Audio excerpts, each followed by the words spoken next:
What's going on, family? What's going on, family? What's going on, family? What's going on, La Familia? Yes, sir. Yes, sir. Yes, sir.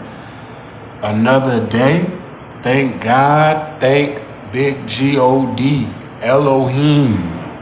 You know what I'm saying? Thank God. You know what I mean? The divine, the source, the protector, the creator, the all-powerful, the all-knowing. You know what I mean? You know what I'm saying?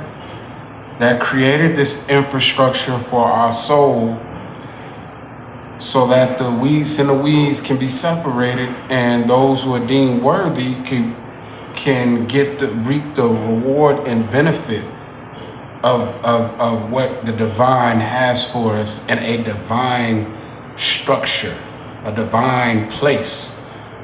And Revelations chapter 21 verse 4 says there will be no death. We'll be in a divine place where there's no death. We'll be in a divine place where there's no pain. And we'll be in a divine place where there's no sorrow. You know what I'm saying? Inexpressible glory will be there. You know, the senses, I believe, has to be enhanced, but into a way where you won't feel pain. You know, I mean, man, can't even imagine what type of planets our living areas will be. You know what I'm saying? Where the objects that we see are not alive. Maybe the objects there will be alive. Everything will be alive, singing and all type of harmonious things with the forest lights up. Like, you know, some of these cartoons, Avatar, you be walking through the forest and it just lights up and glow. You know what I'm saying? Just beautiful. Just beautiful. Just rivers of just, if you compare it to like jewelry, things, the plants look like jewelry, like, you know what I mean, shining everything. The water is, you know what I'm saying, it tastes different. I'm pretty sure the enhanced senses and the glowing of it, everything is just beautiful to your liking. You know what I mean? And just imagining being able to have some real live wings. Spreading your wings. How long will your wings be? Being able to travel, you know what I'm saying? Probably just sitting on the moon somewhere and taking a nap for like 1,000 years or something. Just being able to I'm just gonna take a nap, just chill out. You know what I'm saying? Being at a certain type of planet where you be able to govern that planet. You know what I mean? You know what I'm saying? Because the kingdom of heaven is for kings and queens. So that means that them people gonna have governed qualities about themselves. You know what I'm saying? You know, the only thing we're gonna be serving is the almighty source. But all the other creations, we will govern these creations. That's why, you know what I'm saying? The Christ is the King of Kings and the Lord of Lords. You got to think about that in a spiritual sense. We're not just talking in a physical sense of the kings, presidents, and prime ministers and dictators of the world. We're not just talking about the kings, emperors, the presidents, the prime ministers, and the dictators of the world. It's in a spiritual sense, the elect, the chosen ones. You know what I'm saying? Be able to experience, you know, through the royal priesthood and the order of Melchizedek. You know what I'm saying? You study Melchizedek in Genesis, then you'll understand the order of Christ. You know what I mean? The high priest. Christ came in many titles: high priest, prophet, king, God. You know what I'm saying? Fulfillment to the core. And those who follow in that path, those who walk through that portal, those who walk through that trail, those who pick up their cross will be able to experience this inexpressible joy. You can't even express it. The animations can't even animate it. The AI can't even animate. You know what I'm saying? Because it's still work operating off a feeble brain, even though the AI has unlimited information of the feeble brain. They can do more things because they're not limited. They're still operating off our feeble minds, just collecting all the information and data instantly. You know what I'm saying? But as far as the divine brain, so it's like the anime, we just going off recycled knowledge and things like that. Knowledge in this time will increase because we living in the end times. You know what I mean? Knowledge, with technology and things like that, it's just a vast amount of technological advancement. So you know what I'm saying? People are moving into that automation era. Scientists, they ready to see if they can possibly push God to the side. They want, that's their great, for scientists, that's their great myth buster, to debunk that there's a divine source being that created them. You know what I'm saying? And they're made in that image. But all of it's gonna do is just flip it. You know what I'm saying? That's all it's gonna do, family. We gotta be thankful for that Bible. Out of all the treasures,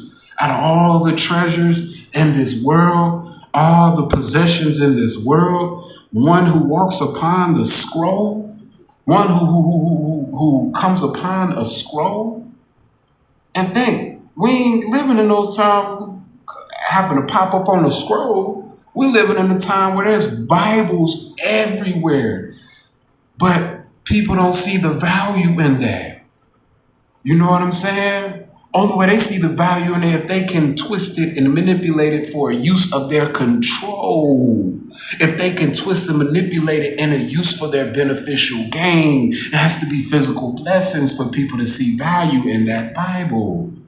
But when it comes to those who's in that divine discipline, and that, you know what I'm saying, and walk in the path and really have spiritual hunger, really have spiritual thirst. That is the truth. That is the precious. That is the precious. I got them, my precious. That is the precious. That is the precious for the trapped souls contained in these physical vessels. That Bible is the precious.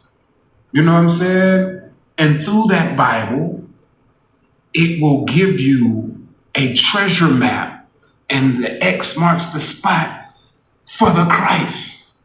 So whoever is deemed, or who, you know what I'm saying, to receive that revelation through the Bible, to find the true Christ, to find the true treasure, that is the blessing. That is the purpose of the Bible. You know what I'm saying? It's to find the true Christ. You know what I'm saying? We living in times where all this witchcraft, all this darkness and stuff is recycled, but everything got accumulated through time. A lot of people's belief systems got mished up with all different other beliefs. Ancestral worship. You know what I'm saying?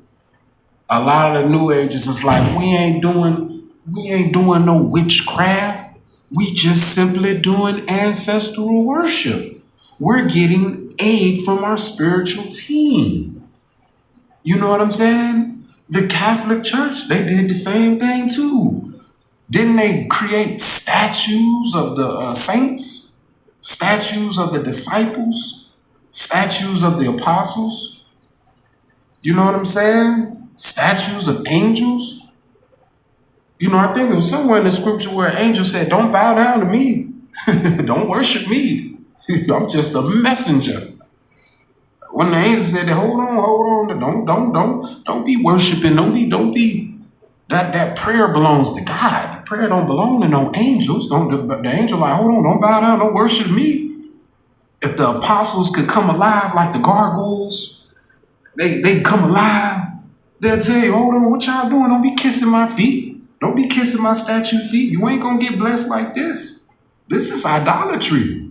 What is you doing? Get up. You know what I'm saying? But people, all the teachers gonna somehow creep into the churches.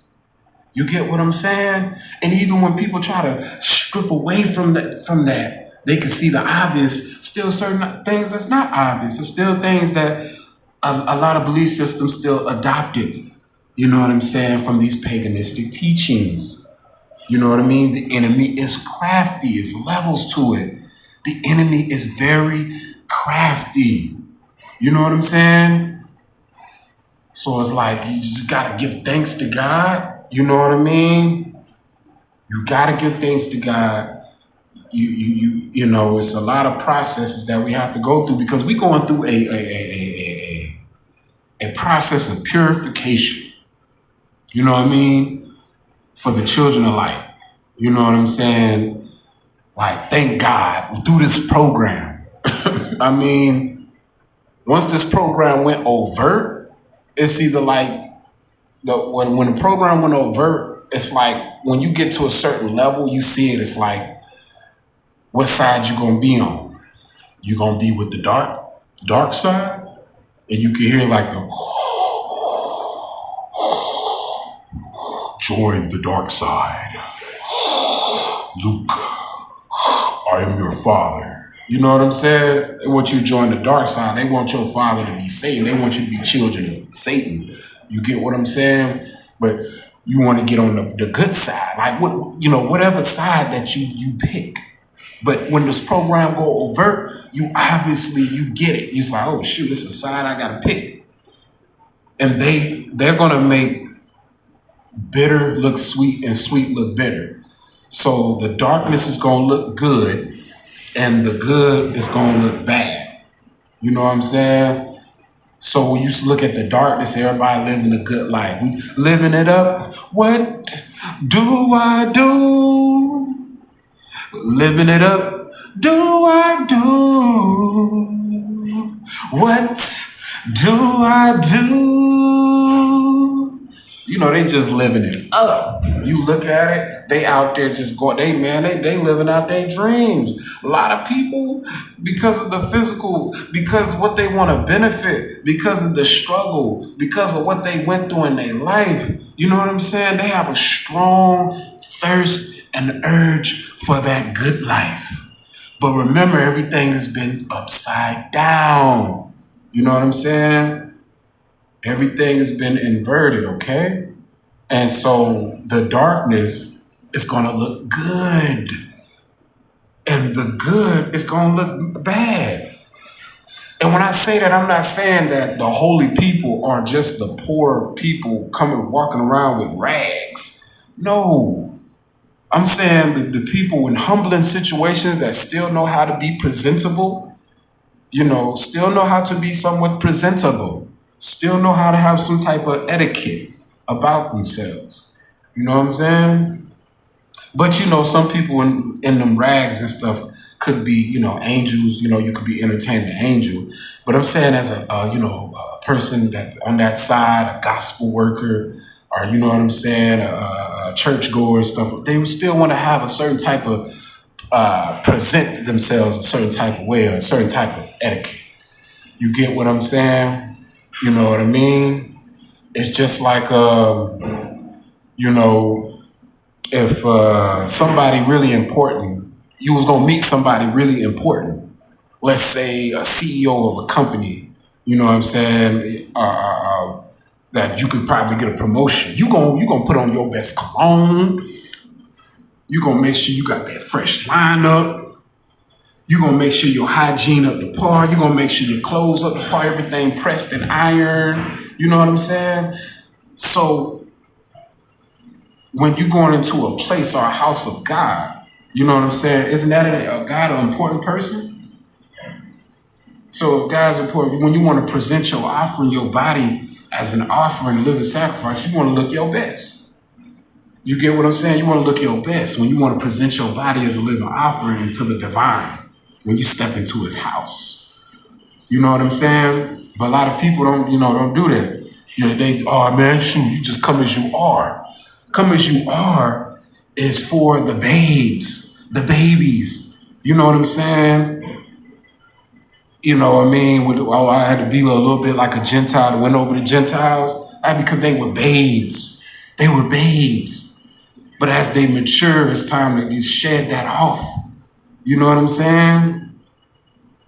Everybody has their different purposes and stuff. You know what I'm saying? But when it comes to maturity, when it comes to growth, you know what I'm saying? You see it in the physical pattern of immaturity, maturity. The immaturity, you know what I'm saying? People dressing funny, goofy, you know what I'm saying? But it's cool.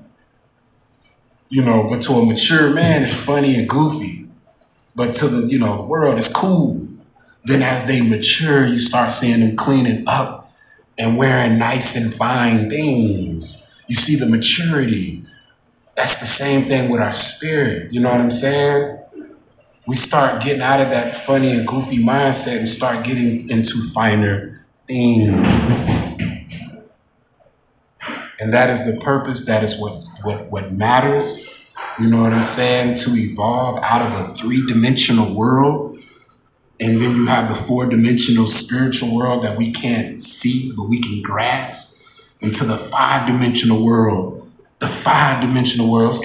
You get a sneak peek of idea of the 5-dimensional world when you watch the movie Interstellar. When, you know what I'm saying? And you can see how space and time is there's no time. That's why the divine source is the beginning and end. He exists in a realm where there is no time. The all-knowing, all-seeing, there's no time. So there's nothing to limit to him. See, he sees the end right now. He sees the middle right now. He sees the beginning right now. There's no time. You get what I'm saying? You know, that's how the dude Interstellar was able to warn himself not to go up there, but he still went up there. Because there's no time in that realm. Wouldn't it be a blessing to experience that? Because the counterpart of that, you know what I'm saying, is separation from God eternally and being with the father of lies, Satan, in a dark place of torment, a lake of fire, of torment. You know what I'm saying? Where your senses will still be enhanced. So I'm pretty sure the fire will be 7 times hotter. You know what I'm saying? With your senses enhanced, but enhanced in pain, enhanced in death, enhanced in sorrow. But your body will continue to regenerate. You have a regenerating body. Well, just burn, melt, burn, rot out, and regenerate. You won't completely obliterate. You'll just keep regenerating over and over, feeling that same pain forever. You know what I'm saying? You could think that's a myth. You could think they playing with you, playing off your top to try to control you. You know what I'm saying? When you overt in this program, you will see what really matters. You know what I'm saying? Either you're going to go left or you're going to go right. And if you go right, you'll be able to take flight and you'll be all right. With that being said, family, peace.